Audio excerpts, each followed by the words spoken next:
everyone, I am Runti and welcome to my channel।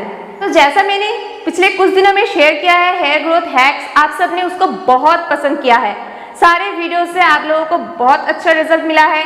आपने मुझे बहुत सारे पिक्चर्स भी शेयर किए थे इंस्टाग्राम पे, सबने मुझे बिफोर आफ्टर पिक्चर्स भी शेयर किए थे, मुझे देख के बहुत अच्छा लगा। तो आज भी बिल्कुल मैं एक ऐसी ही हैक लेके आई हूँ।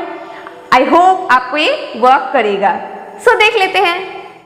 मैजिकल हेयर ग्रोथ टोनर को बनाने के लिए सबसे पहले मैं ले रही हूँ पानी। मैंने 1 ग्लास बराबर पानी लिया है। इसमें मैं ऐड कर रही हूँ 2 चम्मच तिल। आप सबको पता होगा हम लोग यूज़ करते हैं सेसमे ऑयल। अगर हम घर पे सेसमे ऑयल बनाते हैं या फिर टोनर बनाते हैं वो बहुत ज़्यादा इफ़ेक्टिव होगा। ये हमारी हेयर ग्रोथ को प्रमोट करती है, हेयर फॉल को रोकती है और साथ ही साथ इसमें हम दे रहे हैं एलोवेरा।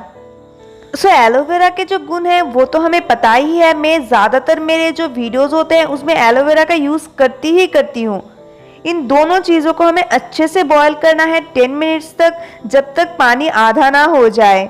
अब देख सकते हैं पानी का कलर भी पूरा चेंज हो गया है। तो इसको हम गैस को भी बंद कर देंगे और पानी को छान के निकाल लेंगे और इसको ठंडा होने के लिए आधे घंटे के लिए छोड़ देंगे। जब ये ठंडा हो जाए तभी हम इसको अपने स्कैल्प में अप्लाई करेंगे। मैं पहले अपने हेयर्स को अच्छे से कोम कर रही हूँ ताकि हेयर्स पे कोई भी नॉट्स ना रहे और इसे अपने हेयर्स पे सेक्शनिंग करते हुए पूरे स्कैल्प में लगा लूँगी। आप इस टोनर को बना के 1 वीक तक अपने फ्रिज में स्टोर करके रख सकते हैं। आपको वीक में बस 2 दिन यूज़ करना है तो आप बस उतना ही बनाएं, ज़्यादा मत बनाइए। और इसको आप अपने पूरे हेयर्स पे अप्लाई भी कर सकते हैं। ये हमारे हेयर्स पे नेचुरल सीरम का काम करता है। अगर हम इसको एंटायर हेयर पे यूज़ करते हैं, खासकर हेयर एंड्स पे, तो ये हमारे हेयर्स को बिल्कुल फ्रीज फ्री बनाता है। इसको यूज कीजिए और मुझे आप कमेंट करके जरूर बताना कि कैसा रिजल्ट मिला है। मिलते हैं नेक्स्ट वीडियो में। Bye bye.